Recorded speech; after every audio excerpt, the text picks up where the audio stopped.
Yo, yo, yo, it's Cinderella Sew. What up? Today I'm going to show you how to fix a rip in the lining of a coat. And this is also the same way you can fix any rip in any fabric or any material. You're just going to take some thread, and I'm going to use white thread so that you can see what I'm doing. You could also use thread that matches the clothing you're sewing. Cut it off at an angle like that. And now we're just putting it through this tiny hole in the top of the needle like that. I have a link in the description to a hand sewing kit or some hand sewing needles if you don't have them at home. And then you're just gonna smooth out your thread like that and you're all ready to start sewing. So normally you would flip fabric inside out and sew it from the wrong side, but because we can't flip this lining inside out, we're gonna just sew it from the right side, but you don't see it anyways because it's inside the coat. So we're gonna start somewhere where the fabric is still intact and not at all ripped. So we'll start here. Just go through the material, pull the thread through, but not all the way, leave a little bit hanging out, and then you're gonna go back through those same holes again, creating this loop of thread. And now you can just put your needle through the loop and then pull it shut, and that creates a knot. So we're gonna do 3 knots on top of each other before we start sewing, and that just really secures your thread in place.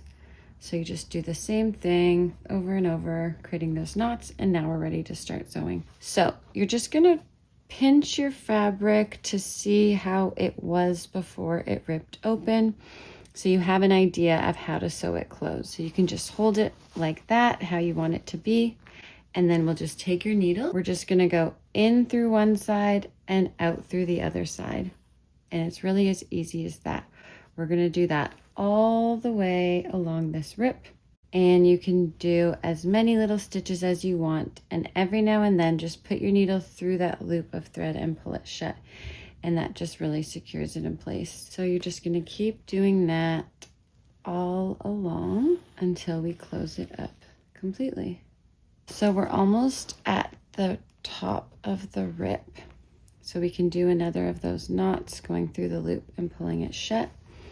And now we see the rip is pretty much sewn shut. There's a little more heading in this direction. So we'll just keep sewing up that way to reinforce it before it rips even more. We'll just keep doing these tiny stitches until you get to fabric that is totally secure and not at all coming apart. So now we'll just do a knot to secure our thread in place. And now we'll just take a look again to see if anything else is ripping apart, but it all looks really nice and secure. So now we'll just do a couple more knots before we cut off our thread. So again, make a loop, put your needle through the loop, pull it shut. That's 2 knots. Why not do 1 more so we know it's really nice and secure. And then you can just cut off your thread like that, and your rip is all sewn back together. You can cut off these little bits, and now it's good as new. And you won't even see these stitches because it's the inside of your coat, but if you'd used thread that matches your fabric, then you definitely wouldn't see them at all. Thanks so much for watching Cinderella Sew, and I'll see you soon. Peace.